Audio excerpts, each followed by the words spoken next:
anybody doing stuff like this, then you just go up like this, whoop. Yeah, you should keep building it up. Hey guys, this is MattiAce, and in this video I would like to focus a little bit on the problems with base building, or at least some of these problems so far in the early access of H1Z1. And I want to point out also that this is not any kind of rant video. I know that the game is not finished.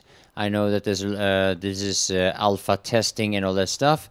But the thing is that we have, me and a couple of guys, been spending quite a lot of time building bases, and eventually we realized that bases are not secure enough for the time it takes to build them. They're too easy to raid, and there is no way to properly secure them. And yes, I know about double doors and double gates and double walls and barbed wire and punji sticks, but bases, once some people find a base, it is just too easy to break it down compared to how much time it takes to build it. And when I talk about time here, time and effort, you also have to take in consideration all the time it takes to actually gather the material needed to craft a decent base. And the stuff that you see here with the storage containers is just Mikkel trying out some stuff that we don't even know if it's going to be implemented in the finished game. The possibilities to do stuff like this. Now, the only way we've been able to keep a few bases up for more than, let's say, a week is that we've been able to hide them so far out in the outskirts that people just haven't been in that area. But basically how it works is that the moment that some people find a base, eventually it will be raided, because there's no way people can be online 24/7. And the sad thing about this, in my opinion, is that we no longer take the time to build bases. Instead of gathering material and constructing bases, we just raid until we die or until we log off. And I guess there's nothing wrong playing the game that way, except for the frustration of the people being killed or whatever, but that's part of the game. But what I think is a big loss is that people like myself, for example, YouTubers and streamers, will probably hesitate a bit to show off their bases, even though those bases could actually make for some really good content, because if you did that, then there is a much higher likelihood that your base is going to be raided, or at least the base will probably be found a lot earlier if you're trying to hide it. And honestly, I think this could be a loss for the community. I mean, there are these few guys that actually like to spend their time playing the game, just constructing as epic-looking bases as possible.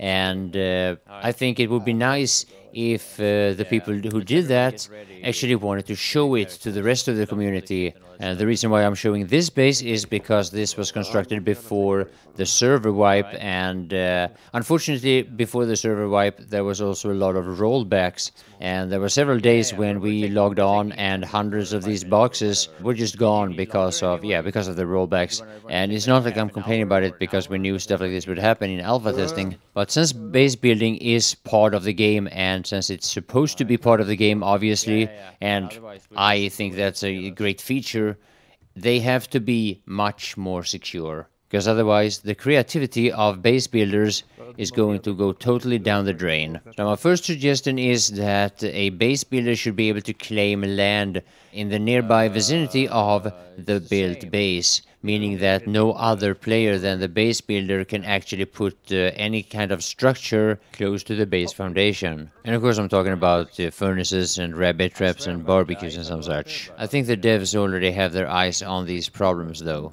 I also think that the base builder should have the possibility to remove a placed item, such as a box or a wall or something. This could either be salvaging or just tear down with a simple command, or even better, relocate. So now, going back to the security of bases again, what I think is mostly needed is some kind of passive security that will defend the base when the players that are associated with this base is offline. And of course this is when the base defenses are needed. Now, my first initial thought would be a system that is based on resources.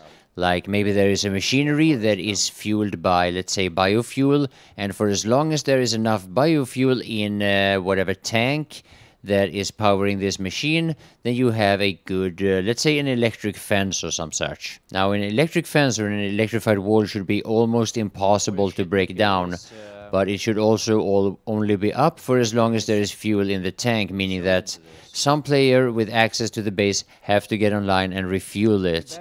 Otherwise, the defenses are down. Yeah, honestly, I'm not sure how much energy is going to play a part in the H1Z1 development. But in the future, what I would like to see, which would be really interesting, is water power, wind power, and also, of course, power plants driven by biofuel. Now, the thing is that I have no previous experience playing similar games in the past. I've never played Rust or DayZ or any other games that has any similarities to H1Z1. So I don't know how these things have been working in other games. I have nothing to compare with, unfortunately, but I would be very interested to hear about it. And I am also very interested in your suggestions, so feel free to discuss this either on Reddit or in the comment section below the video. Another thing that I want to point out also is the problems with closing metal gates. Many times I stand there and it says press E to close and lock the gate, and I hold E, I press E, I tap E, and nothing happens. I've had the same problems entering cars. And the thing is that this is not an alpha H1Z1 problem, because H1Z1 is based on the same engine as PlanetSide 2, and PlanetSide 2 I have played for over 2 years, and it has had the exact same problem since beta. Now, you do enter and exit vehicles in PlanetSide 2 as well, but the problems that are most similar between the games are when you activate a terminal in PlanetSide 2, you press E over and over again before the game responds. And it is very similar to how the game responds in H1Z1. If this is server lag or if there is any other reason, I don't know. But it is a persistent problem that has caused frustration for a long time now. I actually do believe, however, that a lot of the frustration and a lot of the things that I'm pointing out in this video are things that the developers are already working on and fully aware of. On the other hand, however, I have no idea what kind of balance Daybreak actually are looking for when it comes to base building or base defenses or base security, because as much as I'm sure that there are a lot of players that agree with what I'm saying and that share my point of view, I think there's a lot of other players who have a completely different opinion and want the bases to be as easy as possible to raid. And here I think it's important to find the right balance, because there has to be a balance in terms of how much time and effort it takes to build and gather all the material for a base compared to how much time it takes to actually just break down a wall or a gate. So now let me just quickly show you an example of the other base type that is built around an already existing structure in the game, and the point here that I want to make is that this existing structure spawns loot. I'm sure most of you guys have seen the police station being barricaded, at least on some servers. Bases built on top of rooftops in the middle of Pleasant Valley and some such. And yeah, like I said, I think it should be possible to do this. They just shouldn't be nearly as strong as a free base, if I may use that expression. Now, building placement, structure placement is probably going to be looked into quite a lot. And as much as I've experienced a lot of frustration, especially around bases, I have had a lot of fun both building them and going out on scavenger adventures in order to gather the right material. So far, H1Z1 has been a lot of fun for me, and I hope this will continue.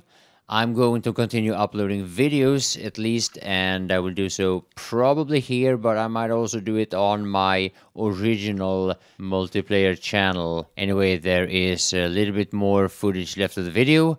I would say thank you all for watching. I'll be looking forward to your feedback and your suggestions. So, bye for now. VP. Alright, we're going for the radio tower, man. Oh, nice.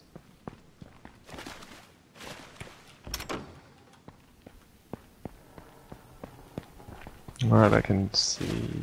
No, well, this is actually not a dirt road. Maybe it is. Not sure.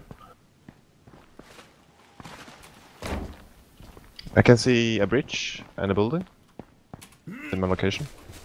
I'm at minus 2000.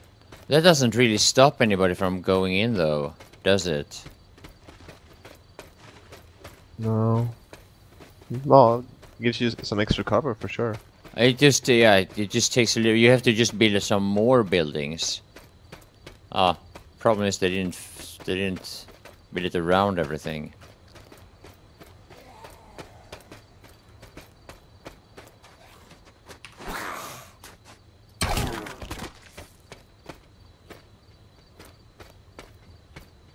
And this is what people do a lot. They build furnaces. Like that. Aren't you gonna use a landmine here, by the way? Wanna try it? Yeah, I wanna put it down. I'll probably fail and die. Yeah. We can save it for later. Depends how many you have. I have 10. Alright, right. Where they're going up, actually. Here. Alright. By the gate.